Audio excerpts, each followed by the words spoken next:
ፊልሙ ሲጀምር ማታ ላይ ነበር። አንዲት ሴት ስልክ እያወራች ታክሲ ታይና ታክሲው ሳያመልጣት ልትይዘው ስትሮጥ ሌላ ከስተመር ይቀድማትና ታክሲው ጥሏት ይሄዳል። ትበሳጭና በእግሯ መንገዷን ትጀምራለች። ጸጥ ባለው መንገድ መስኮቱ የተከፈተ የሆነ መኪና ይከተላችም። አጠገቧም ሲደርስ መኪናውን ያቆመውና ራይድ ትፈልጊያለሽ ሲል ይጠይቃታል። ሴትየዋም ይሄን ስትሰማ ሰውየውን ታየውና አይ ይቅርብኝ፣ በማላቀው ሰው መኪና አልገባም ስትል ትመልስለታለች። ዱክ የሚባለው ሰውዬም በጣም ይናደድና እሷ ወደፊት እየሄደች ሳለ መኪናውን ያቆመውና የኋላውን በር ይከፍተዋል። ትንሽ ከተራመደች በኋላ የመኪናው ኋላ በር እንደተከፈተ ታስተውልና ከውስጥ ደግሞ የሆነ ወንድ ለእርዳታ ሲጮህ ይሰማታል። እሷም በነገሩ ግራ ትጋባና እስኪ ቼክ ላደርግ ብላ ወደ መኪናው ቀስ ብላ ትጠጋለች። ወደ ውስጥ በምትመለከትበት ጊዜ ክፉኛ የተጎዳ ሰው መኪና ውስጥ ተጋድሞ ታያለች። በድንገት ራይድ ልስጥሽ ያላት ሰውዬ ጭንቅላቱን ብቅ በማድረግ ነይ ወደ ውስጥ ግቢ ካልበለዚያ እገልሻለሁ ካላት በኋላ አናቷን ስቦ ወደ መኪና ውስጥ አስገብቶ ይገድላል። በቅርቡ ፖሊሶች ወደዛ አካባቢ ይመጣሉ። እሱ እንደነበር ሲጠይቁት ወደ ፖሊስ ጣቢያ የደወለው የደነገጠ አስመስሎ አሁን ነኝ እዛች ጋር 3 ሰዎች ወግተዋት እየሮጡ ሲሄዱ አይቼ ነው ለፖሊስ የደወልኩት ሲል እያስመሰለ ይነግራቸዋል። በሰዓቱም በጣም ፈርቶ ስለነበር ሴትዮዋን መርዳት እንዳልቻለ ይነግራቸዋል። በሌላ በኩል አንድ መስማትና ማውራት የማትችል ልጅ እንደሷ ካሉ ክላይንቶች ጋር የምትነጋገርበት ኮል ሴንተር ውስጥ ስትሰራ እናያለን። እዛው ቁጭ ባለችበት ለእናቷ ጁጁ አይላንድ የሚባልን ቦታ መጎብኘት እንዳለባቸው ቴክስት ታደርግላት። የስራ ባልደረቦቿ ቁጭ ብለው እየተሳሳቁ እያለ አንዱ አሲስታንት መጥቶ አሁን ከደንበኞቻቸው ጋር ሻይ ቡና ማለት ያለባቸው ሰዓት እንደሆነ ይነግራቸዋል። እዛ የተቀመጡት ሰራተኞች በሙሉ እንዴ ይሄ እኮ ልንሰራው የተስማማነው ስራ ውስጥ የለም እያሉ እየተነጫነጩ ያለ ማናጀሯ ትገባለች። ቀጥላ ምንም ማድረግ ያለባችሁን ነገር አድርጋችሁ ከስተመርን ደስተኛ አድርጎ የማቆየት ግዴታ አለባችሁ ስትል ትናገራለች። ማን ነው ለመሄድ ፈቃደኛ ስትል በምትጠይቅበት ጊዜ ዮሚ እጇን ታወጣለች። ኢቨንቱ ላይ ሰራተኞቹ በሙሉ ተሰብስበው ምሳ እየበሉ እያለ መስማት ስለማትችል ስለ ሰውነቷና ፊቷ እዛው በፊቷ አይነጋገሩባቸው። ምንም ነገር መስማት ስለማትችል ከእነሱ ጋር በተያየች ቁጥር ፈገግ እያለች መብላቷን ቀጠለች። ነገር ግን እነሱም የምልክት ቋንቋ አያውቁም እንጂ እሷም በቋንቋ እየሰደበቻቸው ነበር። ግን ምትለው ስለማይገባቸው እነሱም በምላሹ ዝም ብለው ይስቃሉ። በሌላ በኩል ደግሞ ሶጁን የምትባል ልጅ ለብላይንድ ዴት ራሷን እያሳመረች እናያለን። ስትዘገጃጅ ያያት ወንድሟ ይሄን አጭር ቀሚስ አውልቀሽ ስነ ስርዓት ያለው ነገር ልበሺ ሲላት ሶጁን ትናደድና ትከራከረዋለች። ወንድምየውም ወደ ተሰቀለው የሞቱ ወላጆቻቸው ፎቶ እያየ እነሱ ከሞቱ በኋላ ምን ያህል አስቸጋሪ ልጅ እንደሆነች ይነግራታል። እሷም ፈገግ ትልና እንዳለው 3 ሰዓት ላይ ሳይሆን ነገር ግን 6 ሰዓት ላይ እንደምትመጣ ቃል ገብታለት ነጭ ሂል ጫማዋን ትለብስና በሌላ በኩል የፒዮንግሚ እና የሰራችበት ብር ተሰጥቷት በጣም ደስተኛ ሆና አብሯት ለሚሰሩት ሰዎች ልጄ መጎብኘት አለብን ያለችው ወደ ጄጁ አይላንድ መሄድ እንችላለን ብላ በደስታ ስትነግራቸው እናያለን። በሌላ በኩል ሶጁን ወንድሟ ለሚልክላት ቴክስቶች መልስ መመለስ ታቆማለች። በዚህ ጊዜ ወንድሟ በጣም ሲጨናነቅ አብሮት ያለው ጓደኛ ያሾፍበትና ወይ አብራው ዴት ከወጣችው ሰውዬ ጋር ሌላ ነገር ማድረግ ጀምሮ ይሆናል ሲል ይስቅበት። ይህንን ሲሰማ ወንድሟ ይበልጥ ይናደዳል። ኪዮምኝም በሌላ በኩል ከስራ ባልደረቦቿ ጋር ተለያይታ እናቷን መኪና ውስጥ ሆና እየጠበቀቻት ሳለ መኪና ላይ የአደጋ መብራት ብልጭ ብልጭ ሲል ይታያታል። የሆነ ሰው ከጀርባዋ በፍጥነት እየነዳ እየመጣ ነበር። ደሞዟን የተቀበለች እናትየዋ ደስታዋን መቆጣጠር አቅቷት ወደ ልጇ እየሮጠች እየመጣች ኪዮምኒ እናቷ እንዳትገጭ ቀስ እንድትል በምልክት ለማስጠንቀቅ ብትሞክርም እናቷም እንደሷ ስማት የተሳናት ስለሆነች ምንም ነገር አይሰማት። ነገር ግን እየመጣ ያለው ሞተር ለትንሽ ሳይነካት ጥሏት ሄደ። እናቷ መኪና ውስጥ ከገባች በኋላ ኪዮሚ በጣም ተናዳ እንደዚህ መንገድ ላይ በፍጥነት መራመድ እንደሌለባት እያስጠነቀቀቻት እያለ እናትየዋ ተይው እባክሽ አሁን ስናቅደው ወደ ነበረው ጄጁ አይላንድ መሄድ እንችላለን ስትላት፣ ልጇ ግን ይሄ እኮ ስለ ብር አይደለም ስትላት አቋርጣት እናትየው የተሰጣትን ገንዘብ ታሳያታል። በዚህ ጊዜ ሁለቱም ይስቃሉ። በሌላ በኩል ወንድምየው ቤት ውስጥ ገብቶ የእህቱን መምጣት አለመምጣት ቼክ ሲያደርግ እህቱ ግን እስካሁን ድረስ ቤት አልገባችም። ኪዮምኒ እናቷን ቤቷ ጋር ካወረደቻት በኋላ መኪናውን ፓርኪንግ ጋር አድርጋ የምትመለስ ነግራት ይለያያሉ። በተመሳሳይ ሰዓት ደግሞ ዶሲክ በአካባቢያቸው ነው ቀጣይ ተጠቂውን እየፈለገ። ኪዮምኒ እናት ለብቻዋ ሆና እየተራመደች ያስተውላል። ኪዮምኒን እናት ከማጥቃቱ በፊት ሶንጊው ለብቻዋ እየተራመደች ያያትና እናቷን ጥሎ እሷን መከተል ይጀምራል። በሌላ በኩል ኪዮምኙ መኪናውን የምታቆምበት ቦታ እየፈለገች ከብዙ ፍለጋ በኋላ ታገኝና ታቆማለች። ነገር ግን ስትወርድ ስልኳን መኪና ውስጥ ረስታው ነበር። በሌላ በኩል ደግሞ ወንድምየው ለእህቱ ደጋግሞ ለመደወል ቢሞክር ነገር ግን እሷ ስልኳን አታነሳም ነበር። ውጪም ጨለማ ስለነበር ውስጡ አርፎ ሊቀመጥለት አልቻለም። ስለዚህ ውጪ ይወጣና እህቱን እየፈለገ ሳለ ከኪዮምኙ እናት ጋር ይገናኝና እህቱ ምን አይነት ልብስ እንደለበሰች ምናምን እየነገረቻት እንደሆነ ሲጠይቃት ነገር ግን ብዙም ሳይቆይ ጆሮዋ መስማት እንደማይችል ይገነዘባል። በዚህም ጊዜ በራሱ ያፍርና ይቅርታ ጠይቆ የእህቱን ፍለጋ ይቀጥላል። በዚህ ሰዓት ማስኩን ለብሶ ጥግ ላይ ሆኖ ኪዮምኒ ወደ እናቷ ለብቻዋ እየተመለሰች ያያታል። ኪዮምኒ ወደ እናቷ እየተመለሰች እያለ መሬት ላይ ደቀ ነጭ ሂል ጫማ ታያለች። በዚህም ሰዓት ዶሲ ነጩን ጫማ እንዳየች ሲያስተውል ውስጡ መፍራት ይጀምራል። ምክንያቱም ምንድነው እዚህ ጋር ብላ ከተጠጋች የያዛትንም ሴት እሷንም ጨምሮ ሁለቱንም መግደል አለበት። በዚህም ሰዓት ለማየት ወደ ውስጥ ስትጠጋ የተጎዳች ሴት እያለቀሰች ለእርዳታ የምትጣራ ሴትን ታያለች። ዴት የነበረባት ሶጁንግ ነበረች። ሆዷን በጩቤ ተወግታለች። በከፍተኛ ሁኔታ እየደማች ነው። ኪዮምኒ ልጅቷን ልትረዳት ስትል ዶሲክ ማስኩን ለብሶ ይወጣና ሁለቱንም ማጥቃት ይጀምራል። በዚህም ጊዜ ኪዮምኒ ታመልጥ ወደ መኪናው ፓርኪንግ መሮጥ ትጀምራለች። እሱም የያዛትን ልጅ ይለቅና ኪዮምኒን መከታተል ይጀምራል። ኪዮሚም ፓርኪንግ ውስጥ የተቆለፈ በር ታገኝና እሱን ለመክፈት ስትታገል የሚወጣውን ድምጽ ሰምቶ ዶሲክ ወደዛ ቦታ በሚያመራበት ጊዜ ነገር ግን ለትንሽ ቶሎ ብላ ትከፍተውና ወደ ውስጥ ትገባለች። በፍጥነት መኪናዋ ውስጥ ከገባች በኋላ ስልኳን አንስታ እናቷን የትም እንዳትንቀሳቀስና ለችበት ቦታ ቶሎ ብላ እንደምትመጣ ታስጠነቅቃት ጀመር። ነገር ግን ወዲያው የመኪና የአደጋ ጥሪ መጮህ ይጀምራል። ወደ ኋላ ዞራ ቼክ ስታደርግ ዶሲክ ነበር ስለት ይዞ ከመኪናዋ ጀርባ። በዚህም ሰዓት ኪዮሚ ትደነግጥና ሳታስበው መኪናውን ወደ ኋላ ታጋጨዋል። ዶሲክ ተገልብጦ ወደ ገቢና ይገባል። እሷን በዚህ ጊዜ በፍጥነት ከመኪናዋ ትወርድና በቻለችው አቅም በሙሉ ወደ እናቷ መሮጥ ትጀምራለች። እሱም እየሮጠ እየተከተላት እያለ የአደጋ ጊዜ ጥሪውን ነክታው እየሮጠች ትሄዳለች። በዚህ ጊዜ ተለቅ ያለ ማብራት አካባቢው ላይ ይበራል። ፖሊሶች በስፒከሩ ያለውን ችግር በሚጠይቁበት ጊዜ እናትየውም ልጅየውም ማውራት ስለማይችሉ መመለስ ይከብዳቸውና ጸጥ ይላሉ። በዚህም ጊዜ ዶሲክ ሱፍ ለብሶ ወደ እነሱ ይጠጋል። እናትየው በደነግጥም ስታየው ነገር ግን እህቱን እየፈለገ እንዳለ ከነገራቸው በኋላ እሱን ለመርዳት ይስማማሉ። ኪዮሚ ያቺ ተጎድታ ያየቻት ልጅ ወንድም መስሏት የነገራትን ምልክት በሙሉ የምታሟላ ሴት እንዳየች ትነግረዋለች። እሱም ግራ የተጋባ መስሎ የት እንዳየቻት በሚጠይቃት ጊዜ ኪዮሚም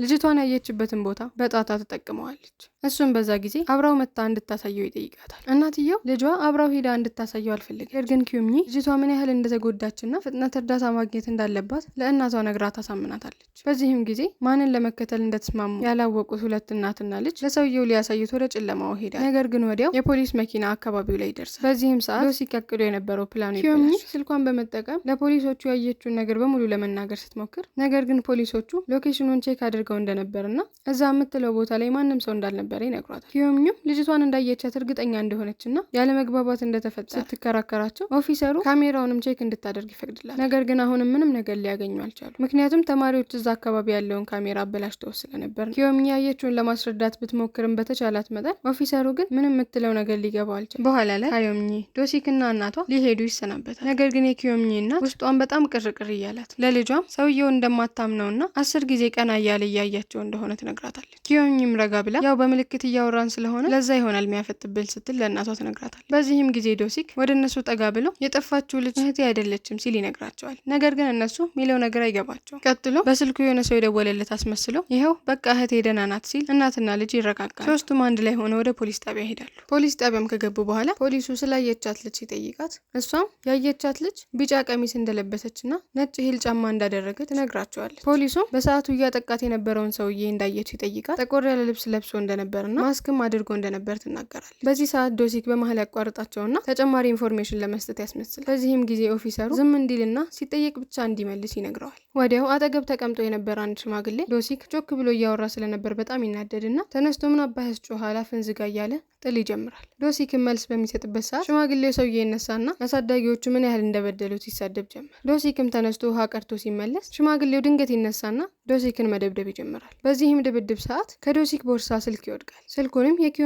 እናት ታነሳዋለች። ስታየው ዊልፔፐሩ ላይ የነበረችው አሁን እየተፈለገችው ያለችው ሴት ነበረች። ምንም ነገር ሳትል ዶሲክ ስልኳን ከእጇ ላይ ይወስድባል። ፖሊሶቹ ከቅድም ጀምሮ ሽማግሌው ፖሊስ ጣቢያውን እየበጠበጠ ስለነበር አፋፍሳ ያስወጡታል። በዛ ሰዓት የኪዮሚ እናት ጥርጣሬዋ በጣም እያደገ ይህንን የሚያስተዋለው ዶሲክ ተነስቶ ስለ ጉዳዩ ኃላፊነት ለመውሰድ ወደነ ኦፊሰሩ በመጠጋት ወረቀቶቹን አንስቶ ስለ ሴቶቹ ስም ማንነት ማጣራት ጀመረ። በዚህ ጊዜ እናትና ልጅ በምልክት ቋንቋ ማውራት ይጀምራሉ። የኪዮሚ እናት ለኪዮሚ ይሄ ሰውዬ የሆነ ማይታመን ነገር እንዳለውና ቅድም ስልኬ ብሎ ያሳየን ጥቁር ስልክ ነበር፣ አሁን ደግሞ የያዘው ነጭ ስልክ፣ ይባስ ብሎ ደግሞ ስልኩ ላይ ያለው ዊልፔፐር የሆነች ወጣት ሴት ነው ብላ ለልጇ ትነግራለች። በዚህም ጊዜ ኪዮሚም እየተጠራጠረች ትመጣለች። ዶሲክም ቀስ ብሎ እያያቸው ነበርና ከሚጠብቀው በላይ ሚስጥሬን ገና ሳያውቁብኝ ብለው በቅርቡ በጣም ትልቅ ችግር ከመሆናቸው በፊት እነዚህ ሁለቱ አንዴና ለመጨረሻ ጊዜ ማስወገድ አለብኝ ማለት ነው እያለ ለራሱ ያስባል። ምንድን ነው የምታወሩት ብሎ ይጠይቃቸዋል። ኪዮሚም ጭንቅላቷን አንቀሳቅሳ ያን ያህል አስፈላጊ ነገር አይደለም ስትል ትነግረዋል። ያመናቸው አስመስሎ ቀስ እያለ ወደ እናትየው ይጠጋጀም። በዛ ሰዓት ጠፋች የተባለችው ልጅ ወንድሟ እየጮኸና ከኦፊሰሩ ጋር እየተጨቃጨቀ ወደ ፖሊስ ጣቢያ ወንድምየው የሚለው እህቴ ከወጣች የምልክላትን ቴክስቶች መመለስ አቁማለች ነበር። ፖሊሱም ሊያረጋጋው ይሞክራል። ምክንያቱም አንድ ሰው ጠፋ የሚባለው ወጥቶ ከቆየ 24 ሰዓት ከሞላው ብቻ ስለሆነ ነበር። ነገር ግን ወንድምየው አይ እሷ እንደዚህ አይነት ሰው አይደለችም ደውላ ደርሻለሁ ብላኝ ነበር ሲል ይናገራል። አሁን ግን ሙሉ ለሙሉ ድምጿን አጥፍታለች እና የሆነ ነገር ተፈጥሮባት እንደሆነ እርግጠኛ እንደሆነ ተናገረ። በመጨረሻ ቢጫ ቀሚስና ነጭ ታኮ ጫማ ለብሳ እንደነበር ለፖሊሱ በሚነግረው ሰዓት ፖሊሱም ይሄንን ሲሰማ አሁን ቢጫ ቀሚስና ነጭ ታኮ ጫማ ስለለበሰች ልጅ ተመሳሳይ ኬዛውን እያጣራን ነበር፣ ሂድ እስኪ እነሱን ጠይቃቸው ብሎ ወደ እነሱ ይጠቁማል። ወንድምየውን በፍጥነት የእህቱን ፎቶ አውጥቶ ለማሳየት ሲሞክር ኪዮሚ ፎቶ ላይ በደንብ ካየች በኋላ ልጅቷን እንደምታስታውሳት ጭንቅላቷን እያወዛወዘች ነገር ያየቻት ተጎድታ እንደሆነና ከሰውነቷ ደም እየፈሰሰ እንደነበር ለማስረዳት ስትሞክር በድንገት ቅድም አስወጥተውት የነበረው ሽማግሌ መጥቶ ድጋሚ ፖሊስ ጣቢያውን መበጥበጥ ይጀምራል። ድጋሚ ወደ ዶሲክ በመሄድ ከሱ ጋር ድብድብ ለመፍጠር ሲሞክር ፖሊሱ ድጋሚ እንደምንም ታግሎ ወደ ውጭ ለማስወጣት ይሞክራል። ዶሲክም ይሄን አጋጣሚ በመጠቀም ወደ ኪዮሚ እናት በመጠጋት አንድ ቃል ከተናገረች ከዚህ በኋላ ልጅቷን እንደሚገላት ያስፈራራት ጀመር። በሌላ በኩል ደግሞ ልጅቷ ለፖሊሱ ያየችውን ነገር በሙሉ እያስረዳች ነው። በተመሳሳይ ሰዓት ዶሲክ ቦርሳውን የኪዮሚ ታፋ ላይ ካስቀመጠ በኋላ ስለት አውጥቶ ስለቱን እያሳየ ቀስ እያለ ወደ ኋላ ከተራመደ በኋላ ወደ ወንድምየው ሲሰነዝር ወንድምየው በፍጥነት ሪያክት በማድረግ ቢሆን በእጁ ይዘዋል። መሀል ፖሊስ ጣቢያ ውስጥ ሆነው እርስ በርስ እየተታገሉ እያለ ዶሲክ እህቱን ያገተበት ሰውዬ እሱ እንደሆነ ይነግረዋል። ወንድምየውም ይሄንን ሲሰማ እህቴን የት ነው ያረከው እያለ ይጠይቀው ጀመር። ዶሲክም አታስብ እህትህ ለረጅም ጊዜ በህይወት አትኖርም ሲል ይመልስለት። ይህንንም ሲሰማ በጣም ወንድምየው ይናደድና ዶሲክን ባለ በሌላ ኃይሉ ይደበድበው ጀመር።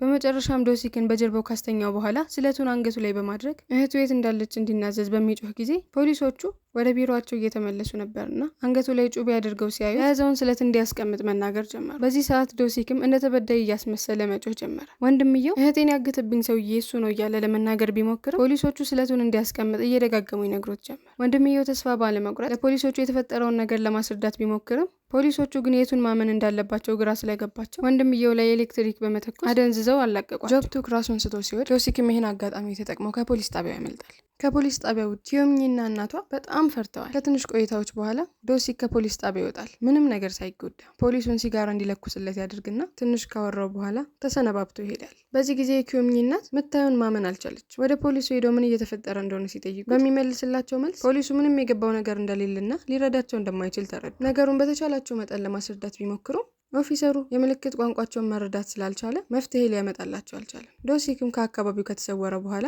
ነበር ፖሊሶቹ እውነቱን መረዳት የቻሉት። ጆን ታክ ራሱን ከሳተበት ነቅቶ በመረጋጋት ለፖሊሶቹ ሁሉንም ነገር አስረዳ። በዚህም ጊዜ የሰሩትን ትልቅ ጥፋት ተረድተው ይቅርታ ከጠየቁ በኋላ የፖሊስ አባሎቻቸውን የጠፋችውን እህት እንዲፈልጉ አዘዙ። በሌላ በኩል የጠፋችው እህት በተመሳሳይ መኪና ውስጥ ራሷን ስታ ተኝታ እናያለን። ፖሊስ ጣቢያ ውስጥ ደግሞ ኪዮሚንና እናቷን በሰላም ቤት እንዲደርሱ ፖሊሶቹ በመኪናቸው ያደርሷቸዋል። ጆን ታክም በዚህ ጊዜ እህቱን በደንብ አድርጎ ለመፈለግ ይነሳል። ቤት ከተመለሱ በኋላ የኪዮሚ እናት ልጇን ለማረጋጋት ሻይ አፍልታ ታመጣላታለች። አቅፋ ሁሉም ነገር እንደሚስተካከል ከነገረቻት በኋላ ወዲያው የቤቱ የአደጋ ጊዜ መብራት ብልጭ ድርግም ማለት ይጀምራል። ሁለቱም የሆነ ልክ የማይመስል ነገር እንዳለ ጠርጥረዋል። የሆነ ሰው ወደ ውስጥ ለመግባት በሩን እየታገለ ነበር። ቼክ ለማድረግ ቀስ ብለው ወደ ኋላው በር በሚሄዱበት ጊዜ አካባቢው ጨለም ያለ ስለነበር እየተፈጠረ ያለውን ነገር በደንብ ለማየት ተቸገሩ። በዚህም ጊዜ ኪዮሚ ትንፋሿን በሙሉ ካሰባሰበች በኋላ ቀስ ብላ ለመክፈት ትሄዳለች። እንደምንም ብላ ሄዳ በምትከፍትበት ጊዜ ሌባ ወይንም እነሱን ሊገድል የፈለገ ሰውዬ አልነበረም የመጣው። ይልቅ የእናቷ ጓደኛ ለእናቷም የሆነ አስቸኳይ ስራ እንደተገኘና በፍጥነት መታ ልትወስዳት ነበር የመጣችው።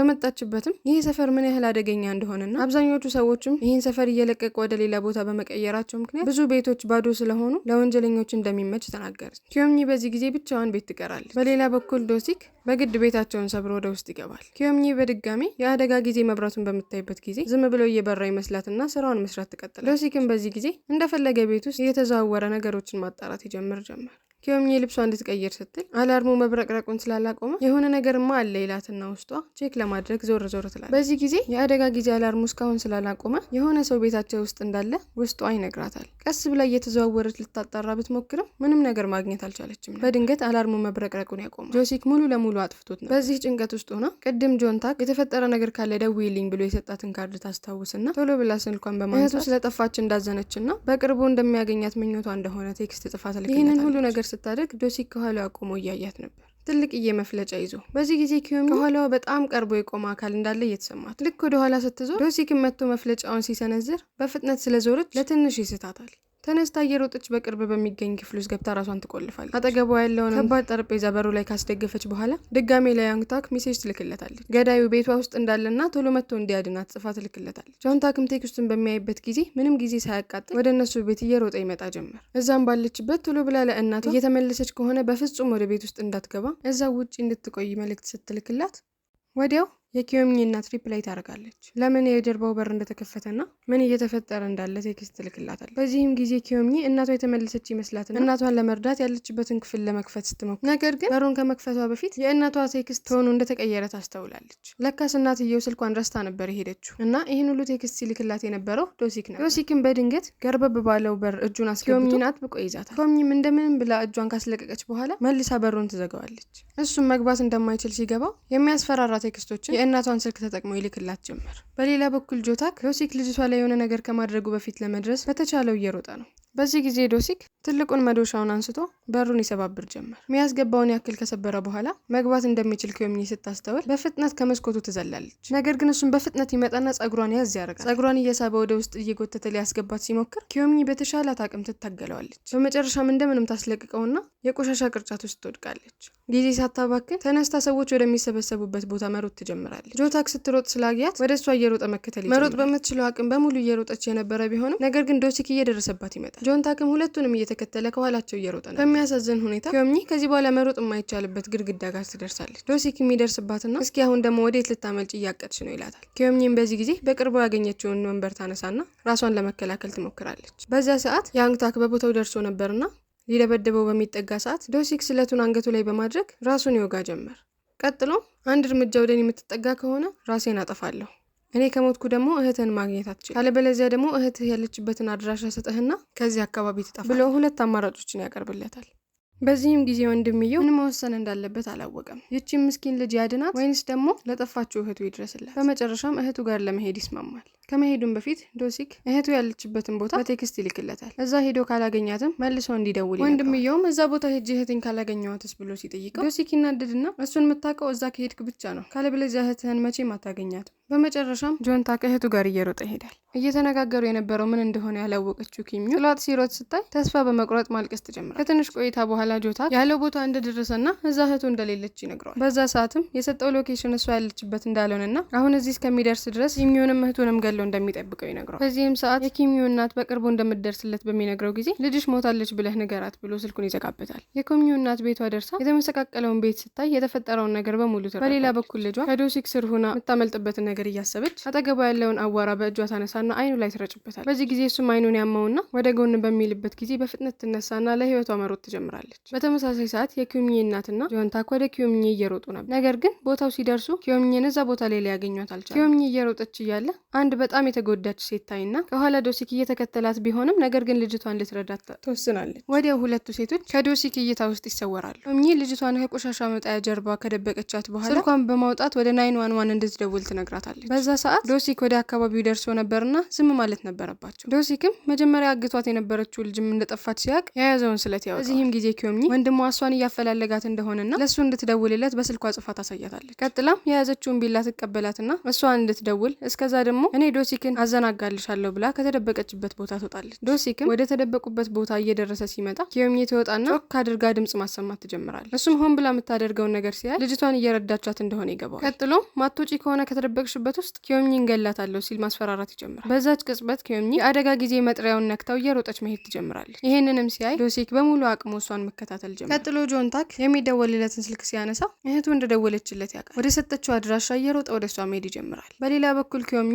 አስፓል ሰዎች ወደሚበዙበት ቦታ ራሷን ለማዳን በፍጥነት እየሮጠች ነው። ዶሲክም እሷን መከታተሉን አላቆመም። በመጨረሻም ፖሊሶችና አምቡላንሶች ወደ ቦታው በመድረስ የጠፋችውን እህት እርዳታ እንድታገኝ ያደርጓል። የኪዮሚ እናት ቶሎ ብላ ወደ እህትየዋ በመሄድ ልጇ የት እንዳለች ትጠይቃት ጀመር። እህትየዋ እኔን ለማዳን ብላ ወደ አስፓልቱ ልትሮጥ እንደሄደች እና ምን ያህል እንዳዘነች ለእናትየው ትነግራታለች። ጆንታክና እናትየው ኪዮሚን ለማዳን ወደ ነገረቻቸው አቅጣጫ ይሮጡ ጀመር። ኪዮሚም ሰዎች ወደሚሰበሰቡበት ቦታ ከደረሰች በኋላ በአቅራቢያ የምታገኛቸውን ሰዎች ለእርዳታ መጠየቅ ጀመረች። ነገር ግን መናገር ስለምትችል ማንም ሰው ሊረዳት አልቻለም። ሁሉም ሰው እብድ ናት እንደ እያለ ይሸሿት ጀመር። ሚረዳት ስታጣ የያዘችውን ስለት አውጥታ ማንም ሰው እንዳይጠጋት ማስፈራራት ጀመር። እሷ ሰውየው ሊገላት እየሞከረ እንደሆነ ለመናገር ብትሞክር ሰዎች ግን እብድ ናት እንደ ብለው እያሰቡ ስለሆነ ማንም ሰው ሊረዳት አልቻለም። በዚህም ጊዜ ዶሲክ ወንድሟ ነኝ እብድ ናት እንዲይዛት እርዱኝ እያለ እንደለመደው ማስመሰል ጀመረ። እዛው ግርግር ሲፈጠር አጋጣሚውን ተጠቅማ ከአካባቢው ተሰወረች። ነገር ግን ወዲያው ሁለት ወታደር ልብስ የለበሱ ሰዎች እህቱን ለመያዝ እየሞከረ እንደሆነ እንደሚያውቁና እንደሚተባበሩት ነግረው ልጅቷን አምጥተው ያስረክቡት። ዶሲክም ካመሰገናቸው በኋላ አሁንስ የት ትሄጂ ይሆን እያለ ሲያሾፍባት ተስፋ በመቁረጥ ቁጭ ብላ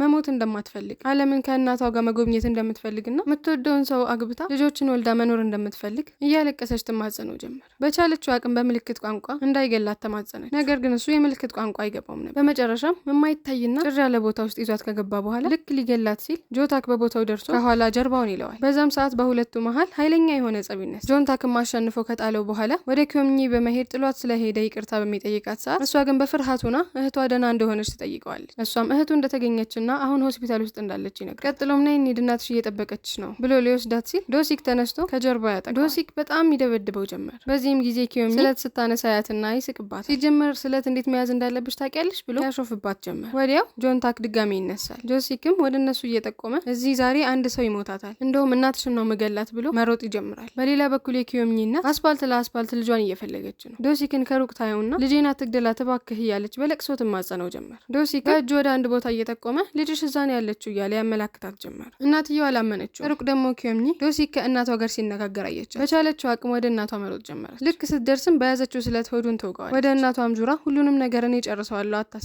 ብላ በምልክት ቋንቋ ትነግራታለች። ዶሲክም በዚህ ሰዓት ፊቷን ይዘውና የእውነት ሁሉንም ነገር አስተካክላለሁ ብለሽ ነው እንደምታስቢው ሲል ይጠይቃታል። ቢላ ራሱ እኮ እንዴት መጠቀም እንዳለብሽ አታቂም ብሎ እሱን ልትወጋ ብላ የራሷን እጅ እንደወጋችው እያስታወሳል። በዚህም ጊዜ ኪዮምኒ ቢላውን ከእጇ ላይ ታስለቅቅ ወደ ራሷ ሆድ ትሰካዋለች። መድማት ስትጀምር ራሷን እንደወጋች ያስተዋል። በአካባቢው ያሉ ሰዎች መሰባሰብ ይጀምራሉ። ቢላውን በዶሲክ እጅ ላይ ሆነው ሲያዩት እሱ የወጋት መሰላቸው። ዶሲክ አካባቢው ላይ ላሉ ሰዎችን አይደለም የወጋዋት እያለ ለማስረዳት ቢሞክርም ነገር ግን እዛ ጋር ለተሰበሰቡት ሰዎች በሙሉ ምን ብሎ እንደሚያስረዳ ግራ ገባው። በዚህ ሰዓት ንጹህ እንደሆነ ራሱ እንዴት እንደሚያስረዳ ማይመች ሁኔታ ውስጥ ነው ያለው። ፖሊሶችን በአካባቢ ደርሰው የያዘውን ስለት እንዲጥል ይነግሩት ጀመር። ነገር ግን ለሚሉት ነገር በስነ ስርዓት መልስ መስጠት አልቻለም። የሚሉትን ነገር አልሰማ በሚላቸው ጊዜ አንዱ ፖሊስ ሽጉጡን ወደ ሰማይ ተኮሰው። በዚህ ጊዜ ዶሲክ ወደ ኪዮምኒ ሲመለከት ፈገግ እያለች ነበር። ምንድነው የሚያስቅሽ? ለምንድነው ፈገግ የምትይው? እያለ ወደ እሷ ሲሄድ አንዱ ፖሊስ ይተኩስበታል። ድጋሜ ተነስቶ ወደ እሷ ለመሄድ ሲሞክር መሀል ጣቷን ታወጣበታል። ይህንን ሲያይ ንዴቱን መቆጣጠር አልቻለምና በተቻለው አቅም ወደ እሷ ለመጠጋት ሲሞክር ፖሊሶች ድጋሜ ይተኩሱበታል። ጆታክን በዚህ ጊዜ ይደርስና ወደ ኋላ አድርጎ ይጥለዋል። ከጊዜያቶች በኋላ ኪዮምኒና እናቷ ሁሌ ሲያቅዱት ወደ ነበረበት ጄጁ አይላንድ ከሄዱ በኋላ ሰላማዊ ህይወታቸውን እየተዝናኑ እያሳለፉ